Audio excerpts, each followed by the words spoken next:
Mística Cidade de Deus, tomo 2, livro 3, capítulo 3, de Santa Maria Ágreda. Prossegue o que o Altíssimo concedeu a Maria Santíssima no terceiro dia dos 9 que precederam a encarnação. Maria penetra cada vez mais a divindade. Tendo a destra do Onipotente franqueado a Maria Santíssima a entrada em sua divindade, ia enriquecendo e adornando a expensas de seus infinitos atributos, aquele puríssimo espírito e corpo virginal que escolhera para tabernáculo, templo e cidade santa onde habitar. Mergulhada então no oceano da divindade, a Divina Senhora distanciava-se cada vez mais do ser terrestre, transformando-se em outro celestial e conhecendo novos sacramentos que o Altíssimo lhe manifestava. Sendo a divindade objeto infinito e voluntário, ainda que o apetite se sacie com o que conhece, sempre fica mais para desejar e entender. Nenhuma pura criatura chegou, nem chegará jamais até onde subiu Maria Santíssima.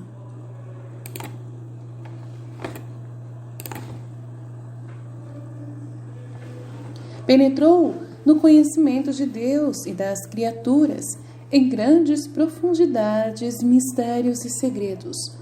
Todas as hierarquias dos anjos e homens juntos não chegariam à menor parcela do que recebeu a princesa do céu para ser mãe do Criador. Crescia a semelhança de Maria com a divindade. No terceiro dia dos 9 que vou descrevendo, precedendo as mesmas preparações que disse no capítulo 1, manifestou-se-lhe a divindade em visão abstrativa, como nos outros dias. Muito rude e desproporcionada é nossa capacidade de tentar entender os aumentos que iam recebendo estes dons e graças acumulados pelo Altíssimo na Divina Maria. Faltam-nos novos termos para poder traduzir apenas um pouco do que é manifestado. Explico-me com dizer que a sabedoria e poder divino iam proporcionando àquela que seria mãe do Verbo para que, sendo pura criatura, chegasse a ter quanto possível a conveniente semelhança com as divinas pessoas. Quem melhor entender a distância destes dois extremos, um Deus infinito e criatura humana limitada, poderá melhor calcular os meios necessários para uni-los e proporcioná-los. Conhecimentos recebidos por Maria sobre a criação. Ia reproduzindo a Divina Senhora do original da divindade novos retratos de seus infinitos atributos e virtudes. Sua beleza ia crescendo com os retoques, tinturas e luzes que lhe dava o pincel da infinita sabedoria. Neste terceiro dia, se lhe manifestaram as obras do terceiro da criação do mundo. Conheceu como e quando as águas que estavam debaixo do céu se reuniriam, separando o elemento árido que se chamou terra do conjunto das águas que se chamou mar. Conheceu como a terra germinou a fresca relva e todos os demais gêneros de plantas e árvores frutíferas com as respectivas sementes de cada espécie. Conheceu e penetrou a grandeza do mar, sua profundidade e divisões, sua relação com os rios e fontes que dele se originam e para ele correm, as espécies de plantas, as ervas, flores, árvores, raízes, frutos e sementes. Conheceu a utilidade de cada uma para o homem. Tudo entendeu e penetrou nossa rainha, mais clara, distinta e extensamente que Adão e Salomão. Em comparação dela, todos os médicos do mundo, depois de longos estudos e experiências, não passariam de ignorantes. Maria Santíssima aprendeu tudo, de improviso, como diz a sabedoria 7:21, Como a aprendeu sem ficção, também a comunicou sem inveja. Tudo quanto Salomão escreveu nesse livro, nela se realizou com incomparável elevação. Uso que a Virgem fazia desses conhecimentos. Usou Nossa Rainha desta ciência em algumas ocasiões nos exercícios da caridade com os pobres e necessitados, como se dirá no restante desta história. Maria possuía permanentemente com liberdade para dela dispor com a mesma facilidade de um músico que tocasse um instrumento em cuja arte e execução fosse exímio.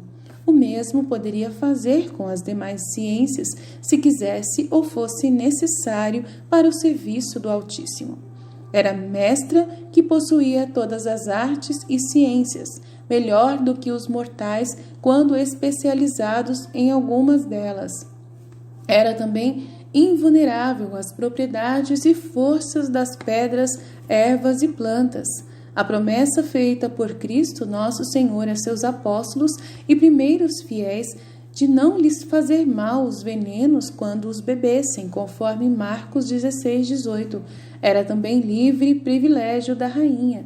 Sem sua permissão, nenhum veneno ou qualquer outra coisa lhe poderia fazer mal. Maria oculta os seus privilégios. Sempre ocultou estes privilégios e favores à prudentíssima princesa e senhora, e não os usava para si, como se disse, a fim de não evitar o sofrimento que seu Filho Santíssimo escolhera. Antes de o conceber e ser mãe, era nisso inspirada pela divina luz e notícia que tinha da passibilidade que o Verbo humano assumiria. Ao se tornar mãe sua e vendo por experiência esta verdade em seu Filho e Senhor, permitiu mais, ou por dizer melhor, ordenou às criaturas que a afligissem com sua natural influência, do mesmo modo como o faziam ao seu Criador. Como nem sempre queria o Altíssimo que sua única esposa eleita fosse molestada pelas criaturas, às vezes as impedia, para que durante certos tempos a divina princesa gozasse das delícias do sumo rei. Deus suscita em Maria o desejo da salvação dos homens. Outro singular privilégio a favor dos mortais recebeu Maria Santíssima, na visão da divindade no terceiro dia. Manifestou-lhe Deus, por especial modo, a inclinação do amor divino para salvar os homens e erguê-los de todas as suas misérias. Prevenindo a missão de Maria Santíssima, deu-lhe o Altíssimo, junto com o conhecimento desta infinita misericórdia, certo gênero de mais elevada participação de seus atributos, pois no futuro a Virgem deveria interceder pelos pecadores, como sua mãe e advogada. Tão divina e poderosa foi para Maria Santíssima a influência desta participação no amor de Deus pelos homens, que se daí em diante a virtude do Senhor não a fortalecesse, não poderia suportar o ardente desejo de salvar todos os pecadores. Por este amor e caridade, se fosse necessário ou conveniente, ter-se-ia entregue infinitas vezes às chamas, ao cutelo, a requintados tormentos e até à morte. Sem os recusar, mas com grande gozo, teria padecido todos os martírios, angústias, tribulações, dores e enfermidades para a salvação dos mortais. Todos os sofrimentos das criaturas, desde o princípio até o fim do mundo, teriam sido poucos para o amor desta Mãe misericordiosíssima. Vejam, portanto, os mortais e pecadores quanto devem a Maria Santíssima, a Mãe de Misericórdia. Poderemos dizer que neste dia a Divina Senhora se transformou em Mãe de piedade e de misericórdia. E grande misericórdia por duas razões.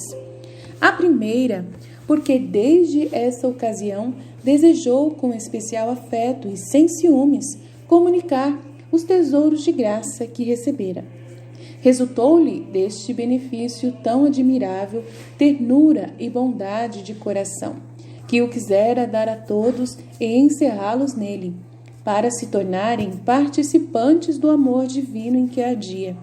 A segunda razão consistiu em que este amor pela salvação humana foi uma das maiores disposições que a proporcionaram para conceber o Verbo em suas virginais entranhas. Era muito conveniente que fosse toda misericórdia, benignidade, piedade e clemência, aquela que engendraria e daria ao mundo o Verbo humanado, que por sua misericórdia, clemência e amor quis humilhar-se até a nossa natureza, e de Maria nascer passível pelos homens. Dizem que os nascidos trazem a semelhança do seio que os obrigou, por lhe herdarem as qualidades, assim como a água carrega os minerais do solo que percorre, ainda que neste nascimento houve a prevalência da divindade, levou também em grau possível as qualidades da mãe. Ela não teria sido apta para colaborar com o Espírito Santo nesta concepção, na qual não houve concurso de homem, se não se assemelhasse ao Filho nas suas qualidades humanas.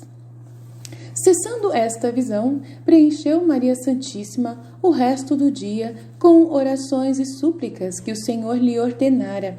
Seu crescente fervor feria sempre mais o coração do esposo, de tal sorte que, a nosso modo de entender, já lhe tardava o dia e hora de se ver nos braços de sua amada. Doutrina que me deu a Rainha do Céu. Amor agradecido e doloroso. Minha filha caríssima, grandes foram os favores que o Altíssimo me comunicou pelas visões de sua divindade, nos dias que precederam sua encarnação em meu seio. Ainda que sua manifestação não era imediata e clara, sem véu algum, revelava-se de modo altíssimo e com efeitos que somente sua sabedoria compreende. Mediante as espécies que me ficavam, renovava o conhecimento do que vira e elevava meu espírito na consideração do procedimento de Deus para com os homens e destes para com ele. Inflamava-se meu coração e partia-se-me de dor, vendo a inclinação do imenso amor divino pelos homens e da parte deles o ingratíssimo esquecimento de tão incompreensível bondade. Nesta consideração, teria morrido muitas vezes se Deus não me fortalecesse e conservasse. Este sacrifício de sua serva foi gratíssimo a Deus, que o aceitou com a maior agrado do que todos os holocaustos da antiga lei, por causa da minha humildade, na qual ele muito se comprazia. Quando eu realizava estes atos, concedia grandes misericórdias para mim e meu povo. Meditar no que devemos a Deus. Caríssima, revelo-te estes mistérios para te animares a me imitar como teu modelo nestes atos, segundo permitirem tuas fracas forças, auxiliadas pela graça, pondera muito e pesa repetidas vezes, com a luz da fé e da razão, como devem os mortais corresponder a essa imensa piedade e benevolência de Deus em socorrê-los. A esta verdade, compara o pesado e duro coração dos filhos de Adão. Quero que o teu, filha, se desfaça e se transforme em afetos de agradecimento ao Senhor e compaixão pela infelicidade dos homens. Asseguro-te, minha filha, que no dia do juízo final, a maior indignação do justo juiz será pelo esquecimento que os ingratíssimos homens tiveram desta verdade. Tão grande será a indignação com os que arguirá, e tal a confusão dos acusados, que se lançariam no abismo das penas, caso não houvesse ministros para executar a justiça divina. Imitar a gratidão da Virgem. Para te livrares de tão detestável culpa e te preservares deste horrível castigo, renova a memória dos benefícios que recebestes, daquele amor e clemência, advertindo que te beneficiou mais do que em muitas gerações. Não penses que tantos favores e singulares dons te foram dados só para ti, mas o foram também para teus irmãos. pois a todos se estende a divina misericórdia. A gratidão que deves ao Senhor será primeiro por ti e depois por eles. Visto que és pobre, oferece a vida e méritos de meu Filho Santíssimo, e com eles tudo o que eu amorosamente sofri, para ser agradecida a Deus e lhe oferecer alguma compensação pela ingratidão dos mortais. Em tudo isto te exercitarás muitas vezes, lembrando-te quais eram meus sentimentos nos mesmos atos e exercícios. Capítulo 4. Graças concedidas pelo Altíssimo a Maria Santíssima no 4º dia da novena. Cresciam de intensidade as graças concedidas a Maria Santíssima. Prosseguiam os favores do Altíssimo a Nossa Rainha e Senhora, e os emitentes sacramentos com que o poder divino a ia preparando para a próxima dignidade de mãe sua.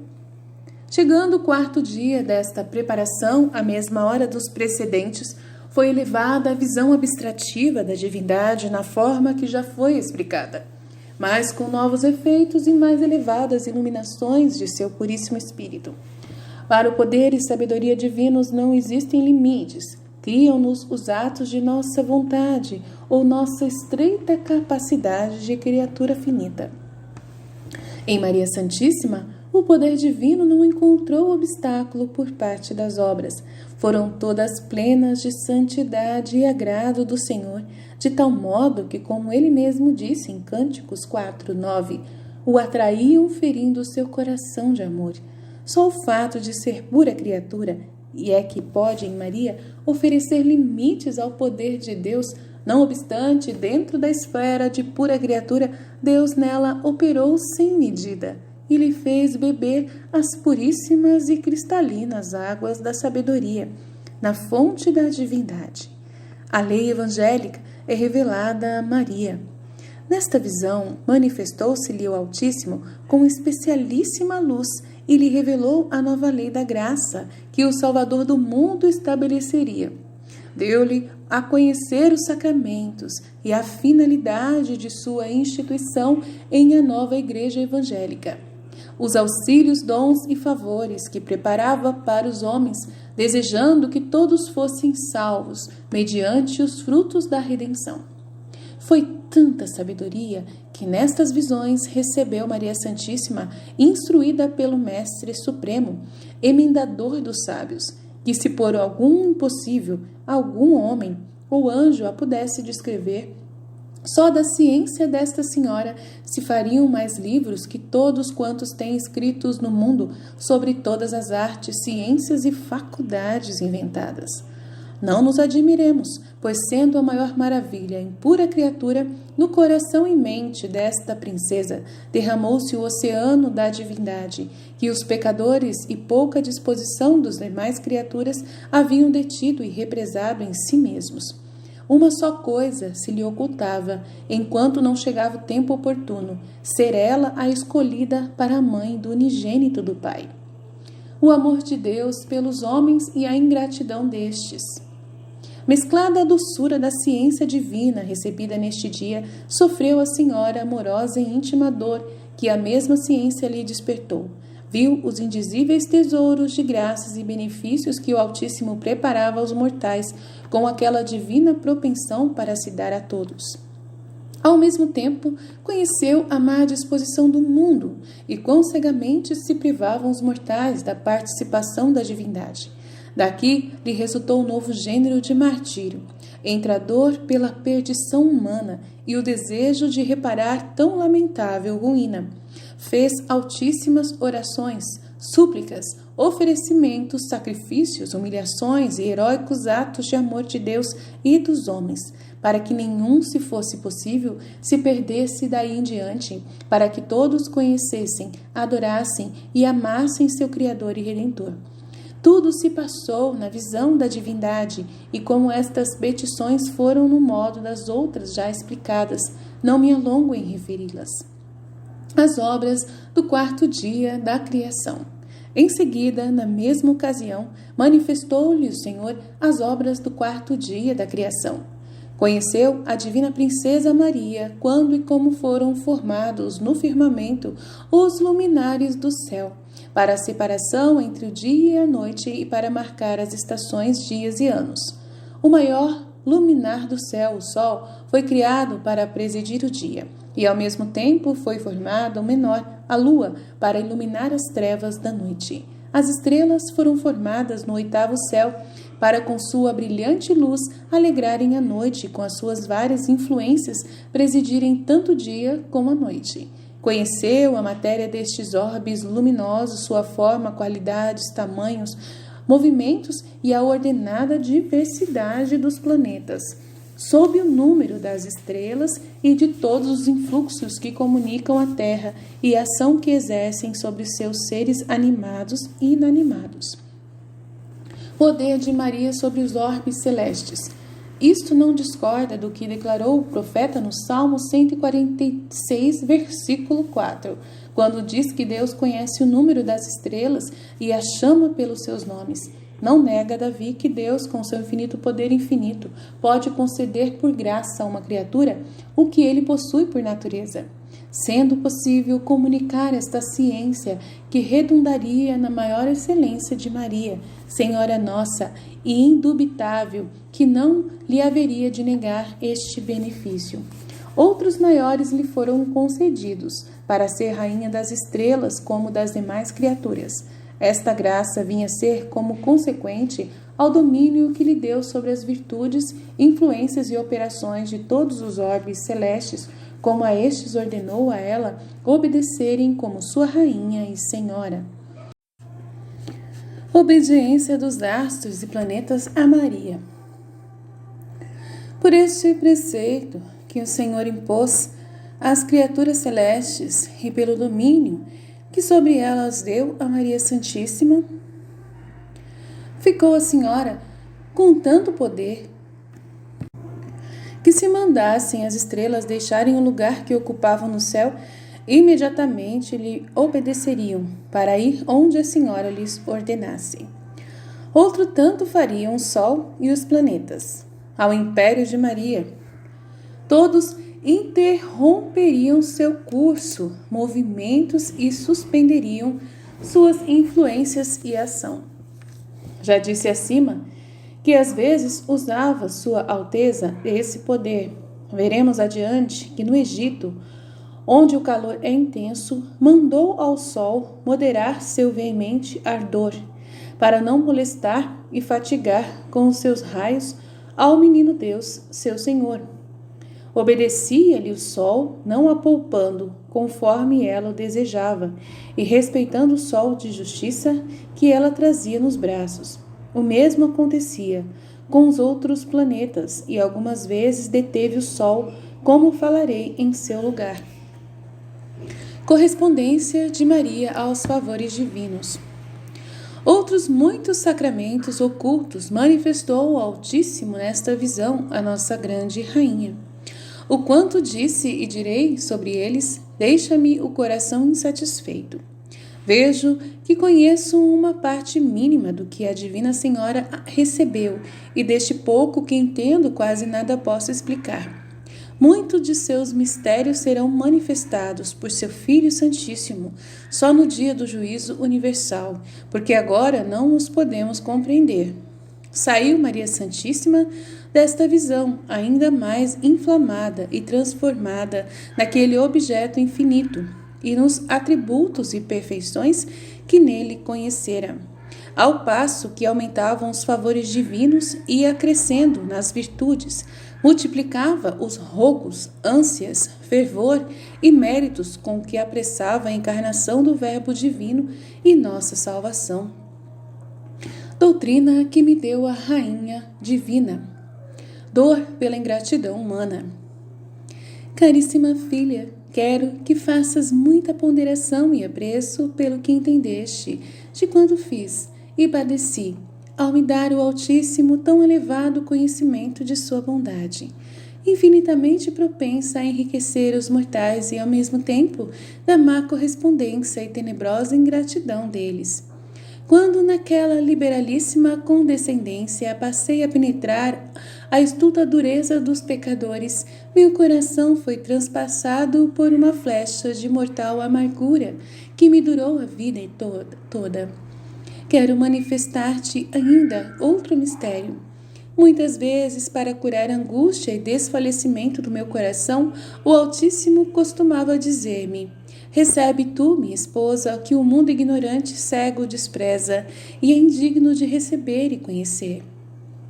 Com estas palavras soltava o caudal de seus tesouros, que letificavam minha alma, de um modo que toda a capacidade humana não pode compreender, nem língua alguma a explicar. Chorar a perda das almas. Agora quero, minha amiga, que me acompanhes nesta dor que padeci pelos viventes, e é tão pouco advertida por eles, para me imitares nela e nos efeitos que te causar tão justa pena. Deves renunciar-te, esquecer-te em tudo e cercar teu coração como de espinhos pela dor de tal procedimento dos mortais desperta. Quando eles riem e se deleitam para sua eterna condenação, deves chorar, pois este é o ofício mais legítimo das verdadeiras esposas de meu Filho Santíssimo. Só lhes é permitido se deleitarem nas lágrimas derramadas pelos seus pecados e os do mundo ignorante. Prepara o coração com esta disposição para o Senhor te fazer participante de seus tesouros, seja não tanto para te enriqueceres, como para dar ensejo ao Senhor de satisfazer seu liberal amor em comunicá-los e em justificar as almas. Imita-me em tudo o que te ensino, pois deves ser esta a minha vontade ao teu respeito.